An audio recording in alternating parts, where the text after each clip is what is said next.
Welcome back to the Kingsway Podcast. Welcome. Hello there. That is a good ominous implication there. Yep. We've been putting out a lot of serious episodes, a lot of Bible episodes, and that's good. It's good, and we want to keep doing that, but not today. Not today. Today's a day Today's for something else. For the force to be with you. Yes. So this week, when we're recording this, and I think we're going to put this same episode out the day we record it, is the 20th anniversary week of Star Wars Episode 3, Revenge of the Sith. Yep. And what better time? Yeah. Also, May 4th is coming up. That's going to be a Sunday. Star Wars Day. May the 4th be with you. Yep. This is a perfect time. We've talked about Harry Potter. We've talked about Lord of the Rings. We've talked about other stuff. This is a day that we should stop and talk about Star Wars. It is a day, too, that, like, I think when we talked about Harry Potter, when we talked about Lord of the Rings, you know, anything like that that's like a long, lengthening story. But this one has a very unique kind of, I would say, multi-generational pull. Because we were talking about this yesterday, which I had forgotten. Like one of my best friends, his name's Lito. He actually won Star Wars Fan of the entire state of California. Like back in 2000, I think 2.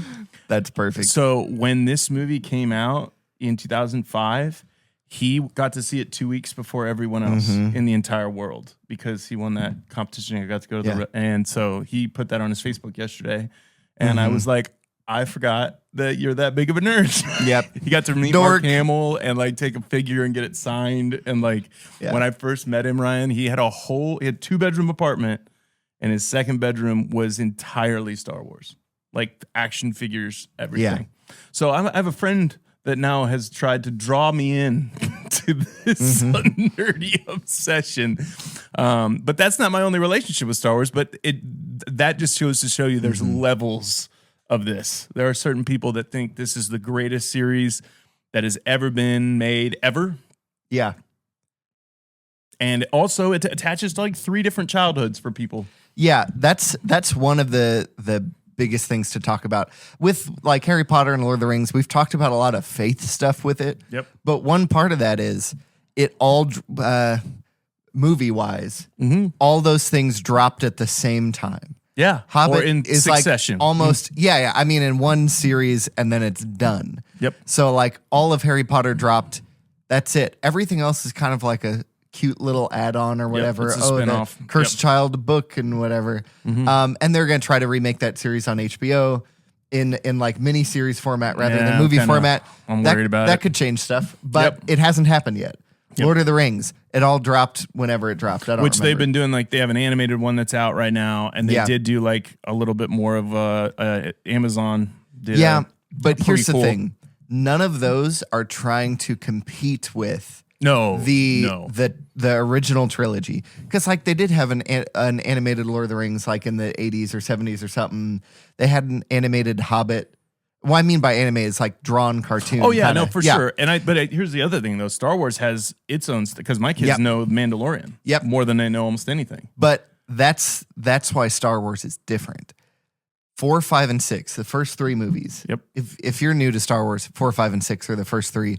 1, 2, and 3 are the we know how to second count. 3. That's actually the 7, true. 8, 9 are the third 3. And they have a trilogy, 4, 5, and 6. And they try to outdo that trilogy with a new trilogy, 1, 2, and 3. Yep. And it attaches to the story. It's not totally different, but they created a whole other competing trilogy. And then they did it again with 7, 8, and 9. And I don't think anybody thinks those are as good as either of the first 2. No. I mean, that's my opinion on what people will argue about. If you're like a purist, the 4, 5, and 6 are untouchable. But that's what I want to talk about. Yep, they're untouchable. But here's the other thing.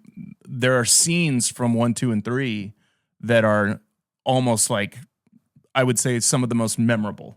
Yeah. And so there's a mystery in 4, 5, and 6 because the lore is not out there, right? Like nothing's been exposed. Like some people, like the most traumatic moments of like, I think my dad's generation and the earlier generation than me was like in cinematic history, not in real life. I am your father. Like that type of like moment was like defining for like almost cinema. Yeah. And so but you said Yes. That is, for purists, that's the thing. And that's where I think that the conversation boils down to, is when you say the trilogy, different generations will be like, yeah, I know which 3 you're talking about. Those are the best ones. Because there's a whole like group of younger people. I was not born when 4, 5, and 6 came out, but my parents are dorks. Love you guys. But they had the original theatrical release on VHS. I did too. That's worth its weight in gold now. But I was 4 when Phantom Menace came out, and then like 9 and 11 or something when the other 2 came out in the newer trilogy. But I grew up with 4, 5, and 6, so I was like, those are the real ones. These new ones are just cool or whatever. But it's for like kids younger than me. It's definitively like 1, 2, and 3 are the real ones. 4, 5, and 6 were kind of there before and boring. So because of how pure the movies are, because there's not a lot of language, there's not a lot of sexuality in it. Like the violence is even, there's not much blood. It's like violence is pretty tempered compared to other. Yeah, I mean, you're getting stabbed by a lightsaber and things cut off, but there's not like things splurting everywhere. Immediately cauterized, so it's not just like squirting blood everywhere. So I let my kids watch these earlier than even I think some of the Harry Potters, because they were like easy to like get pulled into. It didn't have kids involved with the 4, 5, and 6 very much. And so it was pretty easy to like get them to like enjoy it. But I will tell you this, when they got to 1, 2, and 3, they had way more fun. They weren't annoyed by Jar Jar Binks, even though a good chunk of the planet was when that first one came out. And Jace, I caught him multiple times watching the fighting scene between Anakin and in 3 at the end scene there on the lava planet. I mean, that he thought that was, I mean, he would just literally go watch that and then rewatch it because he thought it was so cool. And so I know, like, for him, that's the Luke, I am your father. It's the you were the chosen one. Like that's the line that stuck for him. And that happens to be the 20-year anniversary of that particular movie. So that's come out. You could see it in theaters this week, I think, through the weekend, and then it's done or something like that. Lito saw it yesterday. But Star Wars just keeps coming out with competing things for what's the biggest, what's the core, what's the whatever, to where some people started with The Mandalorian in the past 4 years and are like, that's the best Star Wars thing or whatever. And I mean, let's be honest, like having really great Boba Fett and like some other characters that are this like mysterious, like, this is the way type people was really fun. And it was a character that we only got to see in 6, like for a short period of time, when we watched Han Solo get kind of frozen and then deal with Jabba the Hutt. So it was kind of this like background lore that if you read the books and you knew a little bit more, that like this guy's really cool and he's fun to watch. So the show made total sense. But then we had like the Rise of Skywalker and like some of the new trilogy that came out like 10 years ago and finished up, I think 6 or 7 years ago. And it was this female lead with the child of somebody that you're not sure who's bad, but where did he come from and who is he? They tried to pull a lot of the same tricks that they pulled in 4, 5, and 6 in 7, 8, 9. So here's what I want to do. Can we talk about 4, 5, and 6 and then 1, 2, and 3 and then how 7, 8, 9 tried to like balance and do whatever. Let's just walk down the line. It's one of my favorite. You can go and watch this clip. It's viral. It used to be on this thing called E-Bombs World, like way back in the day. Is that like Wayne's World? Oh, dude, it was before YouTube. That's how old this is. It's not quite Napster. Like not quite. No, it was an actual website like Homestar Runner, but it was called E-Bombs World, and it's this girlfriend of this guy that was obsessed with Star Wars asking his girlfriend to explain Star Wars. She just tells it in like the girliest way. Like there's this girl with honeycombs on her hair and she gets tracked by this guy in a giant black suit that can pinch people really strong and like walks through the movies and the most like she gets trapped in this giant dune with these weird people that can't talk and a robot that seems old and just walks through the whole, and it is a clip and a half. It's probably like 3 minutes long. It's hilarious. The first 4 movies, when I talk about them, they are my favorite to talk about. First 4 or first 3? 4, 5, and 6. Okay, first 3. So the 4, first 5, and 6. When I say the first 3 that were released, that's always what I'm going to say. The first 3 that were released. Return of the Jedi was like the most satisfying ending to a trilogy I had experienced at that point. And Empire Strikes Back is still one of my favorite movies of all time. I think it's almost a perfect movie. So what was good about them? What caught your attention? So of course, number one, we were watching Star Trek a lot on TV. So anything that included like Star Wars or like spacecraft and like aliens things and all that junk. But I think the thing that I loved the most was this mystery of the Jedi. Like, what is a Jedi? What can they do? What are they capable of? It almost feels like Jurassic Park, not the same, but like Jurassic Park, where it's like there's this extinct thing that's by some mystery still around a little bit. You thought it was extinct, and everybody thinks it's extinct, but like they have a memory of it, which Jurassic Park is like you have a memory from like science books and whatever. Yeah. But then it comes back around where it's like magical, mystical because of that. It's like they shouldn't be here. And so in 4, 5, and 6, nobody knows a Jedi. Yeah. Everybody's heard the myths about a Jedi. And so, like meeting Obi-Wan in episode 4, he's like this weird desert sage. Ben. Mysterious.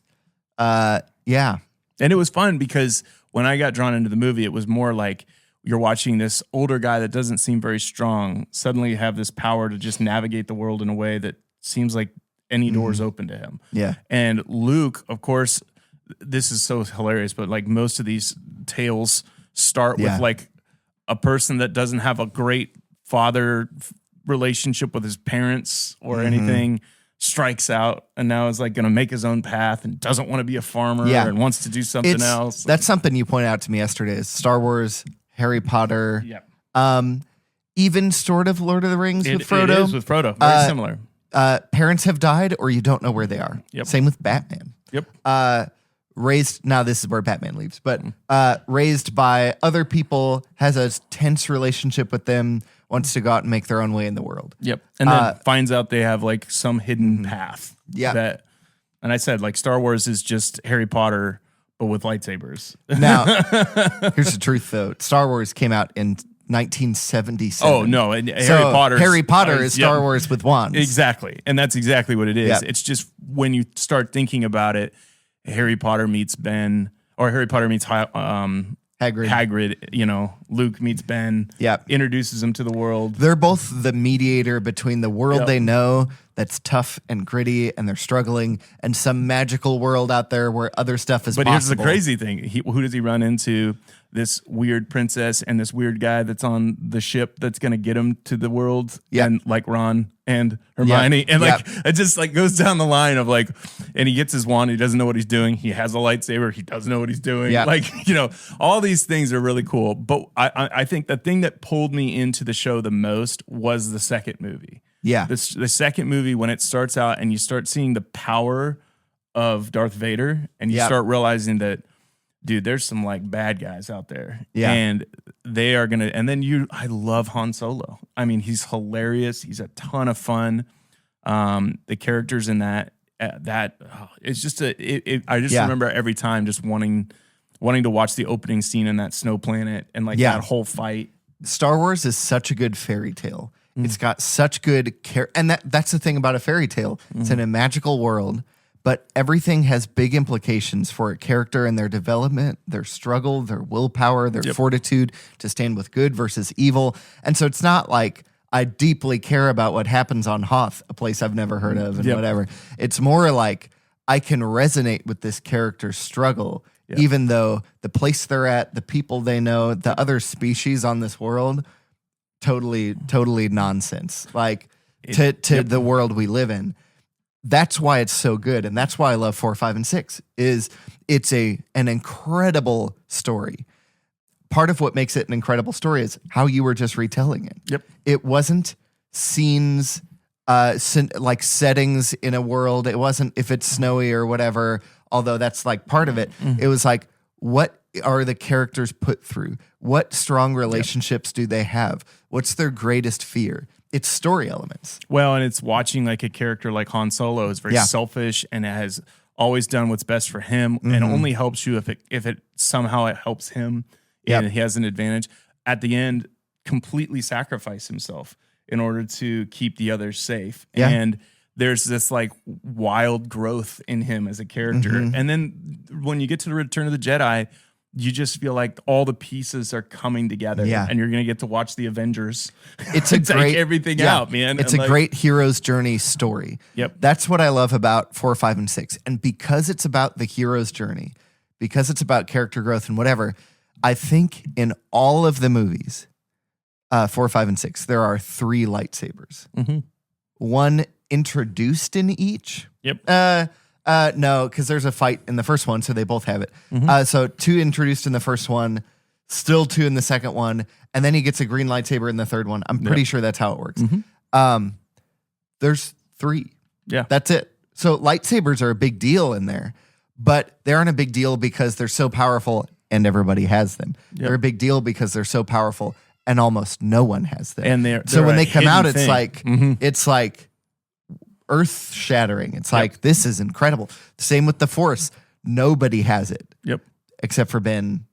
And that's all you see in the first movie. Yep. Nobody, and Darth Vader. Nobody has it. Yep. In the second movie, who's new? Except for Yoda a little bit. Yep. But he's like weak and old and whatever. Nobody has it in the third movie, except for Luke is showing off a little bit more that he's learning it. It isn't like every third person has it. And so it's a limited character trait, just like in Lord of the Rings. You don't have 12 Gandalfs like walking around doing magic. You have one. And so when he's gone, they're like, what are we going to do? Not like, let's go to our JV magician. Go get our other wizard down there. Yeah. So that's why it's so compelling to me, the character development. When I'm not going to reference exactly what this was, but there's a review of the 4, 5, and 6 compared to 1, 2, and 3 that I saw. And part of the review was the guy reviewing all the movies going to his friends who know Star Wars and saying, describe Han Solo. And they're like scoundrel, cocky, like headstrong, slimy, whatever. Describe Padme Amidala without describing what she's wearing. And they're like, princess, royal. Not as a character description, but like an office title. And they had a hard time describing any of the characters with character traits because that's not the focus of at least episode 1. So that's why I love 4, 5, and 6. It's about the story. It's about the hero's journey. And there are these limited magical kind of items that help them navigate that. And I think what I love about it too is that when you get done with Return of the Jedi, it feels complete. Like you're like, okay, we are good. And like the battle is won. Everybody's alive that you wanted to be alive. Everything's good. You know? Yeah. And so I want to just say, episode 4 came out in 1977. The next 2 episodes came out pretty close. Like late 70s. Maybe one was early 80s. I don't remember. I think last one was 81. So yeah. What's happening at that time in the world, at that time in America? Well, it's the Cold War. People are highly concerned with good versus evil, not like the gray, the in-between, can you trust your government, whatever. It's like good versus evil. We have to stay on the side of good. And so the hero's journey and all that story is such good versus evil. And the only gray area is how strong is Luke going to be on the side of good every time he gets beat up? Is he going to accidentally slip into evil by trying to be good so fast and in his own control and whatever? That's the extent of the story. 1, 2, and 3 are 1991 to 2005. What's happening there? Well, I'm pretty sure the Bill Clinton, Monica Lewinsky scandal has happened. We're about to get into the second Gulf War because Bush was 2000 to 2008 or something like that. Well, 9/11 was right around there. 9/11. And so, of course, the same sort of world, but they're backed up to where everybody has a lightsaber and everybody has the Force and everybody whatever. There's a lot, like the story is about not trusting your government, about the corruption of a government and the corruption of an official within it. And it's supposed to be an origin story for Darth Vader, all 3 of those. But that's kind of why the good versus evil thing, it's there, but it's slowly being chipped away at until it's gone at the third. You know, all right, so shifting, I like 1, 2, and 3 more now than I used to. Yeah. I respect what they did. Right when they came out, I feel like, especially after 2, people were like, this is a disgrace to 4, 5, and 6. One was really tough because it was very kiddie. They kind of went a direction with I think the humor that was cheap. and easier to kind of get a laugh out of a younger audience, which was totally fine. But what Lucas originally wanted in 4, 5, and 6 was this to be an epic tale that adults would get pulled into. But I think money played a role in 1, 2, and 3 because also the emergence of CGI. All this was now possible. Yep. And everything is so much more in 1, 2, and 3 about the look. Yep. And I mean that both in like costumes and whatever, and in action sequences. Yep. The most boring fight scene of all time is the end of episode 4, where Obi-Wan stands there with his lightsaber and he puts it away or puts it down or something, and Darth Vader swings and he gets raptured or whatever. He just like disappears and his clothes fall on the ground. Yep. That's not a fight scene. No. But it awesome. Wasn't based on the fight scene. It was more about the characters and what they're doing and whatever. Yeah. 1, 2, and 3, especially 1, all about the fight scenes, all about the giant intergalactic war, lightsabers swinging everywhere, lasers. Well, and within like the first 10 minutes of the movie, you've seen something that you didn't see in either all the other 3 movies. Like you have these battle droids, and they're cutting through walls and like liquefying battle, And like from wild. the beginning of episode 1, all Jedi can do some force gymnastics, giant jump somersault things that you never saw.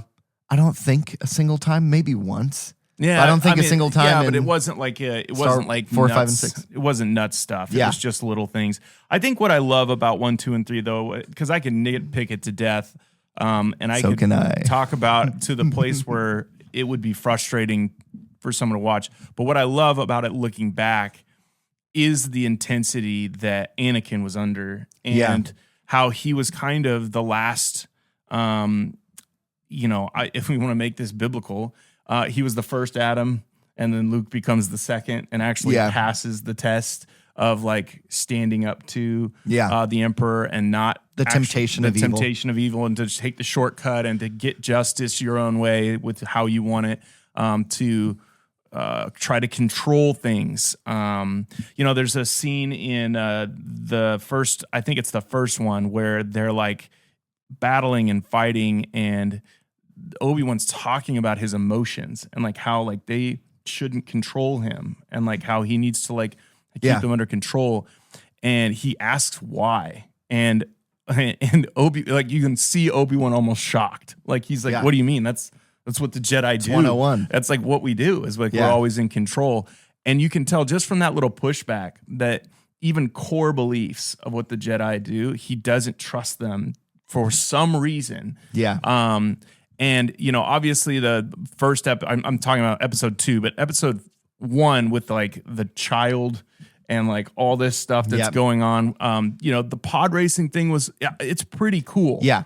It's awesome. To me, Star Wars episode 1, when it came out, I was 4 years old. Of course it's sick. Of course the double lightsaber, the guy with the horns on his head, the Darth whatever, Maul. The pod racing, of course.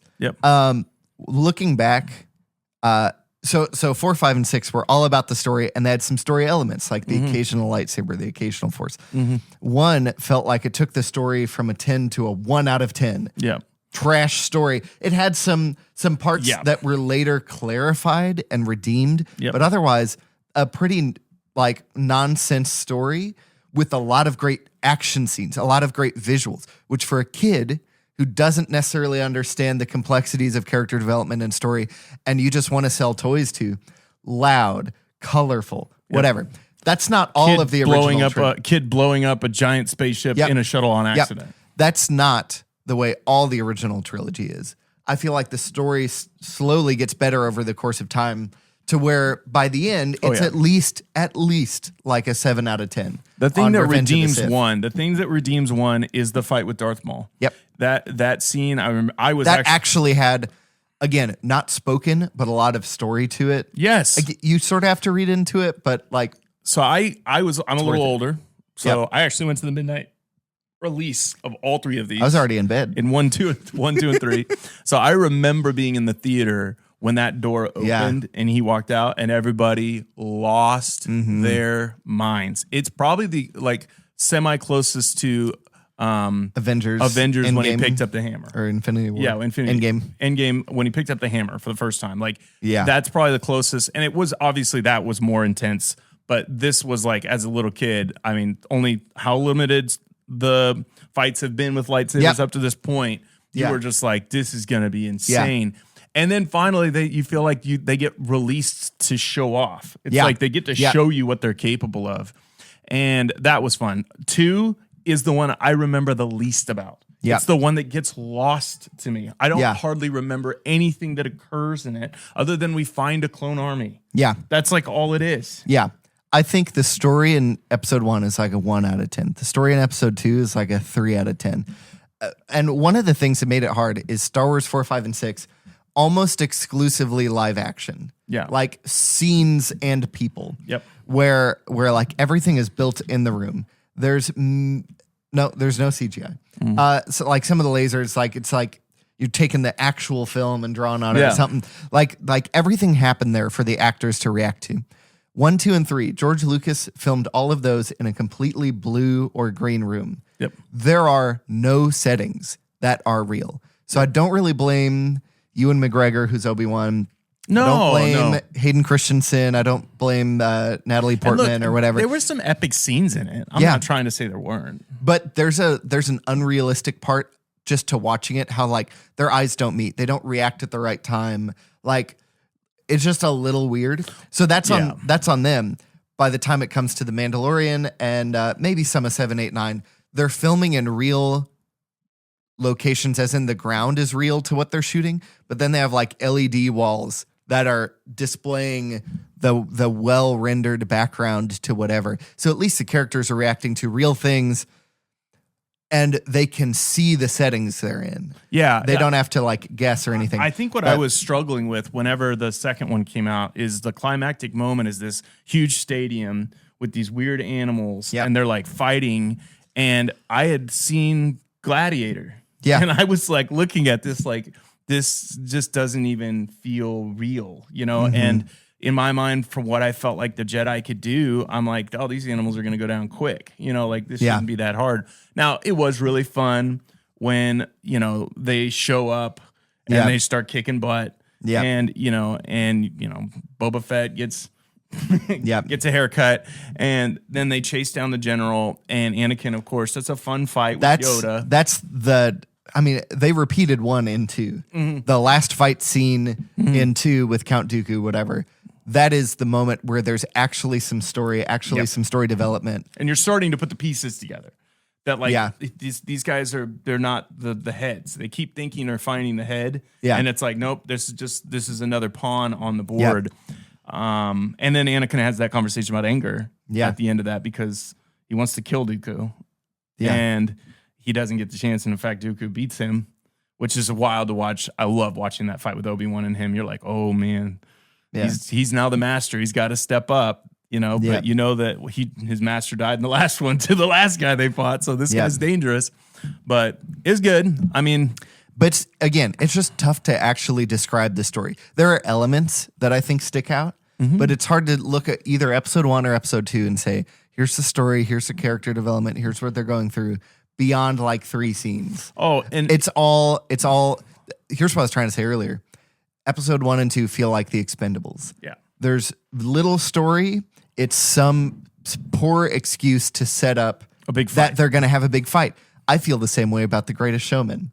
There's so little story. It's a poor excuse to get to the next song on the album of The Greatest Showman. I'm like, at least just like own it. Like that's what it was. There's some story elements, but like weirdly acted, not really set up or shot well, not well timed. See, that's a hot take to me because I love that movie. That is one of Sharon and I's least favorite movies of all time. I have like old footage of my kids singing it and us singing it, and like it was a lot. But that's the thing. I get that the songs were like catchy and like viral and whatever, and that everybody wanted to sing it.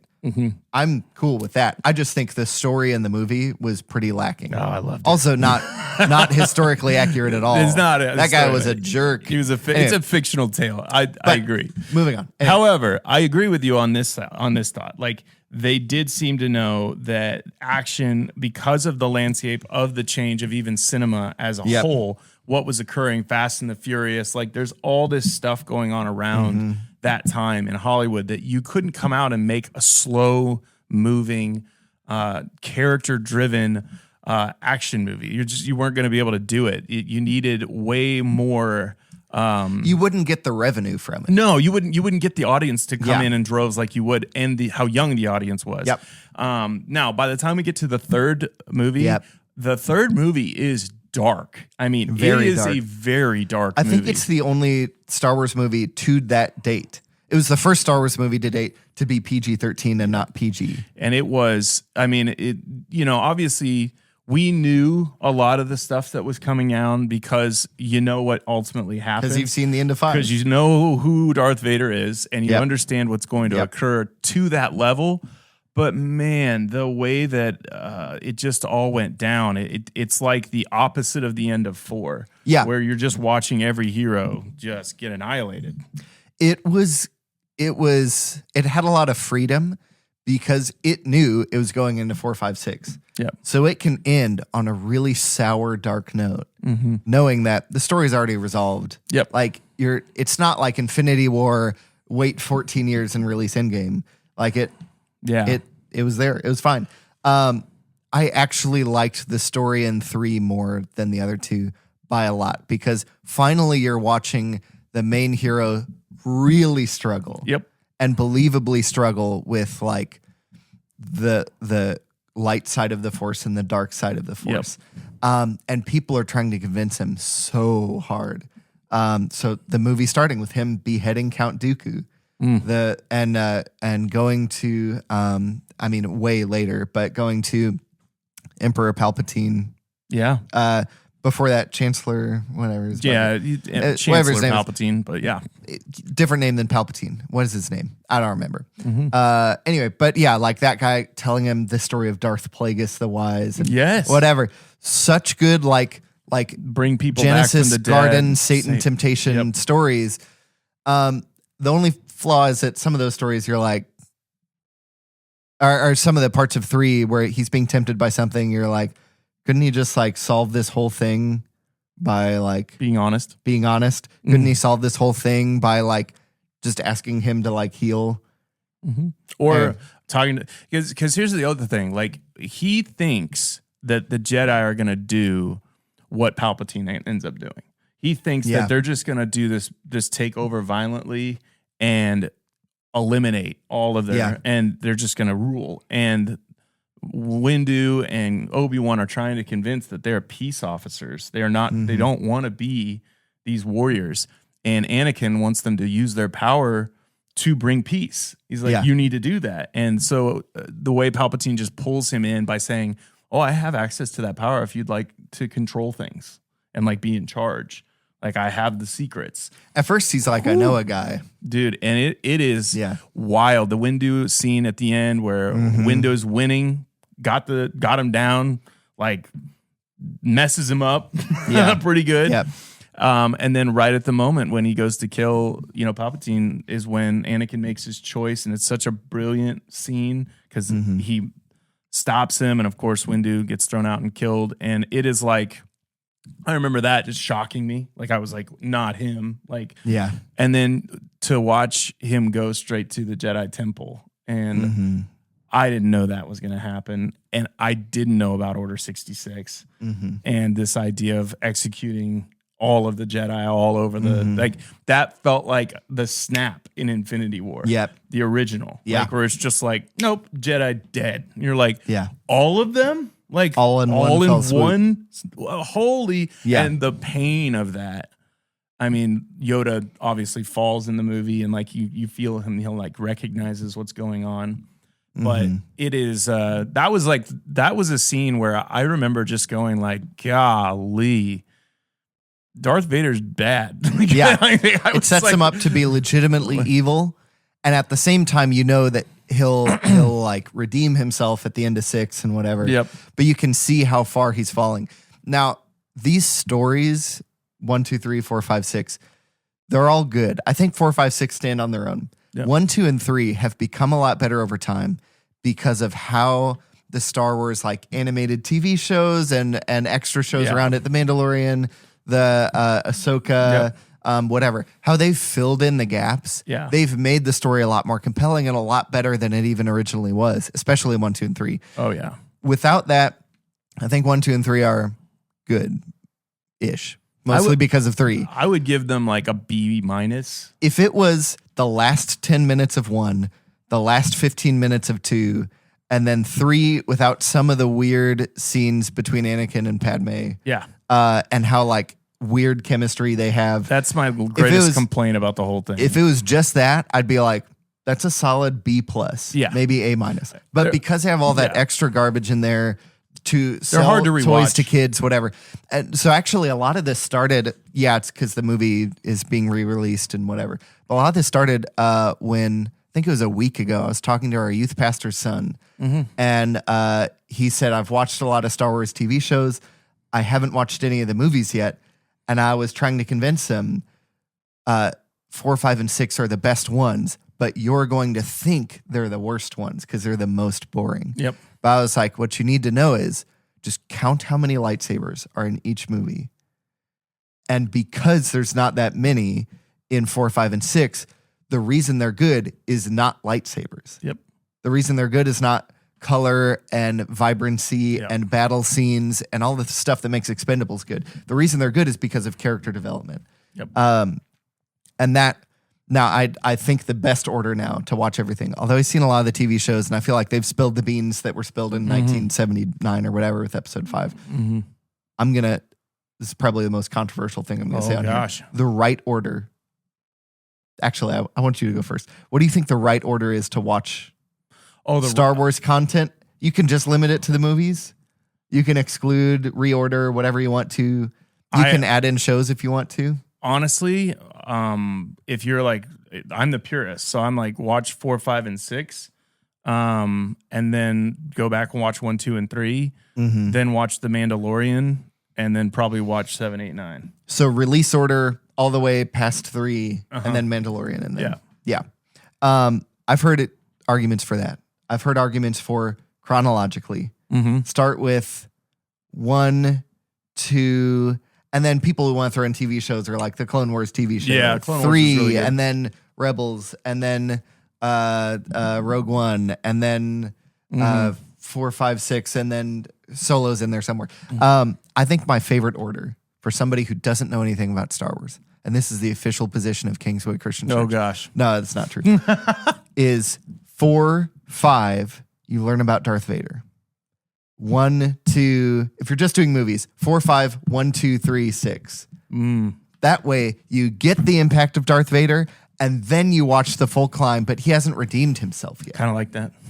That's a really good one. Kind of like and that. then you're done at 6. Just ignore 7, 8, 9. 7, 8, 9, dude. So I want to, is that, do you like agree that that's a great order? So, Minus 7, 8, 9. You can have your own thoughts on that. So here's the thing. I love that order through 4, 5, 1, 2, 3, 6. That is a clever way. I think that would be fun. The only thing I'm worried about is the climactic end of 6 doesn't quite have the flashiness.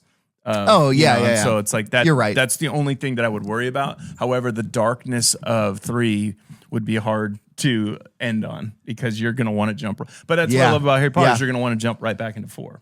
And so actually the way that I think you should watch them is the way Ryan's suggesting, because I really think you'll want vindication, and that movie is probably one of my favorite vindicating. The only thing is how the movie starts. You'll have to do a little catch up. Here's what I would. So beyond movies, adding in other stuff. Here's my favorite order: 4, 5, 1, 2. Clone Wars. I haven't even seen all Clone Wars, but I know it's good. Is really good. Rebels is better, but Clone Wars is really good. Yes, but Rebels is between 3 and 4. Yep. So 4, 5, 1, 2, Clone Wars, 3, Rebels. Obi-Wan. Yep. The show. Yep. And then 6, and then just be done. Then be done. Here's my gripe with 7, 8, 9, because we should finish pretty soon, but my gripe with 7, 8, 9 is just that they changed directors for 8. Because of that, it doesn't feel like 7, 8, 9 go in a linear path. Feels like it's 7 in a straight line, 8 makes a U-turn. We're going home. We're going the opposite direction. And then 9 makes another U-turn back the direction 7 was going and doubles the speed. Yep. It's a really off-putting way for those movies to work. And pretty much what happened is J.J. Abrams is directing 7. Yep. He wants it to feel like 4, 5, 6. Story-focused, Yep. deep, gritty, but also he knows 1, 2, and 3 exist. So there's lightsabers, there's lasers, there's whatever, there's bigger battles. That's okay. 7's solid, but just like 4, sort of like 1. Yep. It leaves a lot to be desired because it's the first in a trilogy. Yep. Just like Fellowship of the Ring and Lord of the Rings, the first one. Yep. You get started on a journey and there's so much unanswered. And then the middle one should be the conflict and the end should be the resolution. Yep. That's a good trilogy, hero's journey. Yep. So he does 7, so much to be desired, left on a cliffhanger. 8, they try to erase and redirect every character's arc. Luke's a bad guy. Kylo Ren has trauma, so he's actually kind of okay. Rey is actually here to help a humanitarian like animal rescue thing. What is even that about? Starships can go into hyperspace and blow other ones up. Why didn't they use that earlier on the Death Star? That would have solved it so much quicker. And Luke's there. He sacrifices himself, and he wasn't even there, and he dies. And it's like, you just undid and erased every good thing that was set up in 7. And then 9 comes around. They fire that guy, I'm assuming, bring back J.J. Abrams. He puts his plan for 8 and 9, squishes it into one movie. So sets up an entirely new conflict. Yep. That's a terrible way for a trilogy to go. You're supposed to resolve the conflict that was set up in 8 and maybe some of 7. He starts a totally new conflict. I completely agree. And then resolves it in one. With everything you're saying, the only pushback I have is the characters of 7, 8, 9 are stronger than 1, 2. Oh, 100%. Kylo Ren, the best. Even though he gets messed around and all whatever, great character arc through all 3. Rey, pretty good character arc. One of the best castings of a Sith. So good. Very feels similar to when you're picking out Snape for Harry Potter. Like you couldn't have picked a better actor. It feels like in 4, 5, 6, Darth Vader, Emperor Palpatine, they're there and they're evil and they're pretty resolute and like emotion shut off. They're more sneaky evil, tactical evil. How can I manipulate other people? I'm pretty heartless, whatever. But when you watch 1, 2, and 3, the Jedi are the heartless ones. Yep. They're the ones, not that they don't care, but their whole like point of their Jedi spirituality is that we need to not rely on any emotions. Emotions are bad. Yep. We need to get rid of those and just rely on sheer logical goodness. And it results in Anakin feeling a lot of emotions, not being able to stuff them, and then realizing, hey, the dark side's all about emotions. I'm going to go to that side. Yep. They care about what I care about. 7, 8, and 9, finally you see a Sith with emotions. Yep.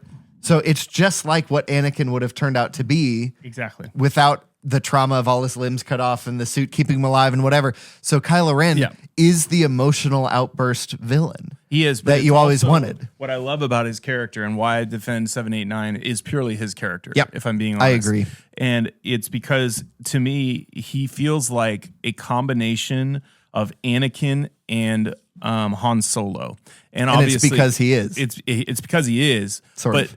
Kind of. But the thought process behind it is Han Solo had the same arc in 4, 5, and 6, where he is trying not to just be selfish and he's trying not to be slimy and whatever. But he's slimy because he's under the thumb of evil people. He's indebted to evil people. Exactly. Kylo Ren is slimy. He's not even slimy. He's just emotionally immature. But but the thing is, it's all self-serving. It's all for these people that are above him. And then it's almost like if Han Solo had been given the powers, I think he would have had a similar arc in 4, 5, and 6. He might have, And so in my mind, I just loved watching the tension of this character.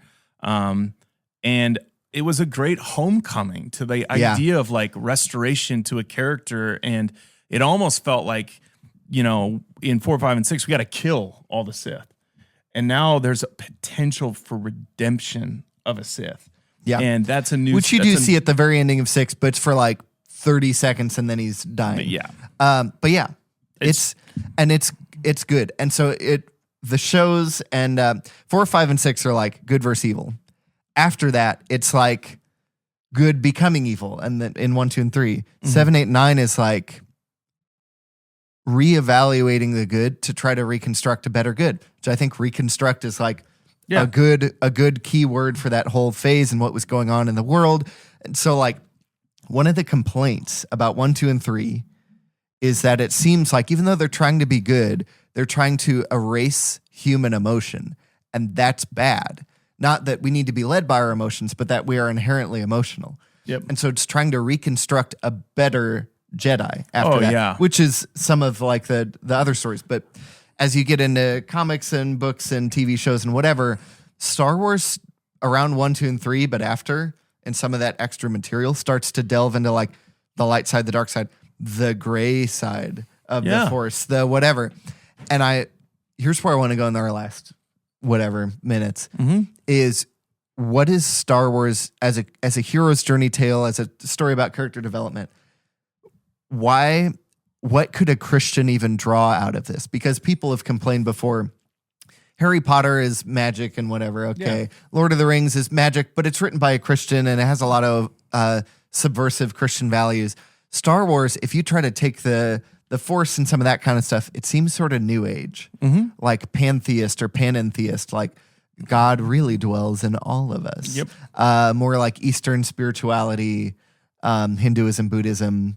But we're Christians and we like Star Wars and we're still real Orthodox Christians, even though we like Star Wars. I mean, how can we engage with that? Here's my favorite thing about stories like this, epic tales, especially where there's right and wrong, good and evil, difficult choices, is whatever I watch something like this, it always is going to end up on some particular thread of this tension. Are you willing to sacrifice to help someone else? Are you willing to even give of something of value or your life to potentially save, help, or protect someone that cannot do it on their own?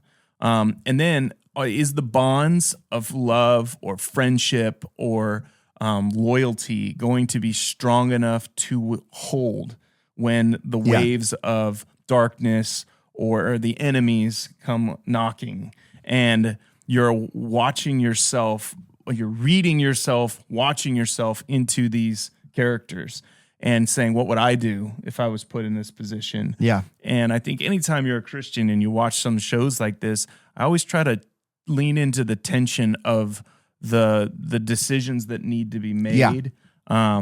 I was on the phone this morning with a guy that used to be a student in a youth group, who's now in the military, and he was just describing this transitional period that he's in and some of the guys in his unit and some of the things. It's just been really, really hard.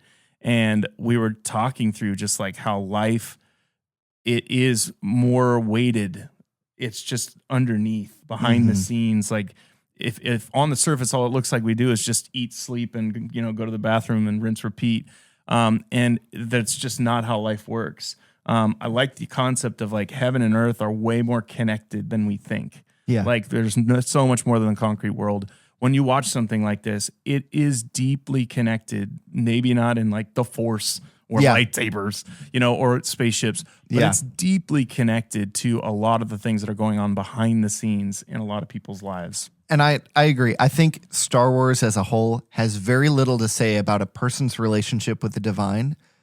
I think where people are afraid that the Force means something about New Age spirituality, I think the Force, as a Christian interpreting this and feeling all the story elements, the Force is more an allegory for agency. Yeah. How much ability does a homeless person in our day and age have to change the world? How much ability does an upper middle class person have to change the world? Yeah. How much ability does a state governor or a U.S. ambassador have to change the world? And so it's like with your different levels of agency, what are you going to do with them? Are you going to use them to serve yourself, or are you going to use them to serve others in a super general way? You can't really like dig into it super far because like For Christians, it's hard to totally separate that out from a relationship with God, but it's about like, okay, you're from not noble birth, but you have a lot of agency. Yep. You have the Force in Star Wars. It's sort of like being a Harvard grad and being a Supreme Court justice or whatever, even though you grew up poor. That's a similar, it's not the same, but it's a similar, like, you have a lot of power even though you weren't born into it. What are you going to do with it? Are you going to take bribes, or are you going to risk your power and your position for the upholding of somebody weaker than you or something like that? And so that's why I love 4, 5, and 6. It's Luke's struggle, not as an anti-hero, but sort of the struggle of an anti-hero, where it's like, am I going to get back up and keep carrying after I've been kicked and the wind is knocked out of me? Yeah. 1, 2, and 3 is that same thing, but it's a cautionary tale that will end up in it's hard because that he'll be restored right before his death, but he's doing so much to make it seem like he shouldn't be restored. Yeah. 7, 8, 9 are similar, but more like 4, 5, and 6. Are you going to get back up after you've been knocked down? Except for Kylo Ren, he's the full like redemption arc. And then how do I be a redeemed person with this entire history and past behind me? Sort of a Saul to Paul conversion story, like in the book of Acts, chapter 9. And always taking these stories and laying them over, biblical archetypes or like characters. Like you can, I mean, the Bible does not record a lot of good things from people. Like especially in the Old Testament. Old Testament's almost zero good dads. All bad things and people making mistakes, but it still ends up having a redemptive quality to it. And I think that's my whole hope too, is like that, 4 is called A New Hope. And, I think what that is supposed to be is that there's a way forward, and the way forward is the Jedi. And so, if you turn those into the Jesus people, and they have the agency of the Holy Spirit, I don't want to over spiritualize anything, but I think that would be where I would just lean and go, when we leverage what we know and how we love, it brings hope. So I would also say in 1, 2, and 3, one of the lessons that Christians can take is, you can't take the emotions out of a person. You can just harness and train and reprioritize the emotions of a person. Yep. But trying to say you can be you apart from your emotions leads to destruction. Oh, in the same way for Christians, like what do you always say? Emotions are a terrible leader, but a great motivator, something like that. You can't be you. You can't be the image of God that God created you to be. Yeah. While ignoring the emotions that God has that he put in you and are a part of the way that you look like him. Absolutely. Now, you don't let them run wild. You don't let them run your entire life. Nope. But they're a part of you. You can't not be emotional. You can just be emotionally healthy. Emotions, obviously some emotions are a healthy response. Some emotions are an unhealthy response. You can have an unhealthy amount of emotions. You can have an unhealthy lack of emotion. So, oftentimes it's sometimes we'll blame it on personality or whatever, but most of the time a healthy amount of emotion is just allowing yourself to feel what you feel, but not control how you live or how you act. But this has been a nerdy talk, man. Yep. I love it. If you hung with us this long, I'm super proud of you. This is almost an hour-long podcast on Star Wars because we're nerds. That's basically what it means.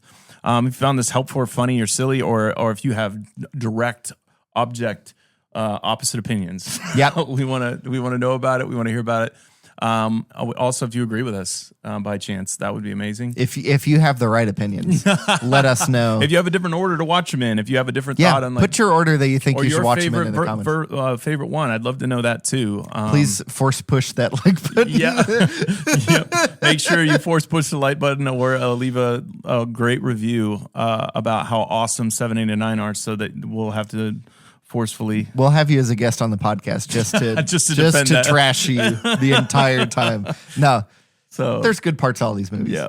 Well, thanks so much for watching. And as always, check us back out. We'll have our next book club coming up soon. And until then, have a great and glorious day in the Lord. See you later. See ya.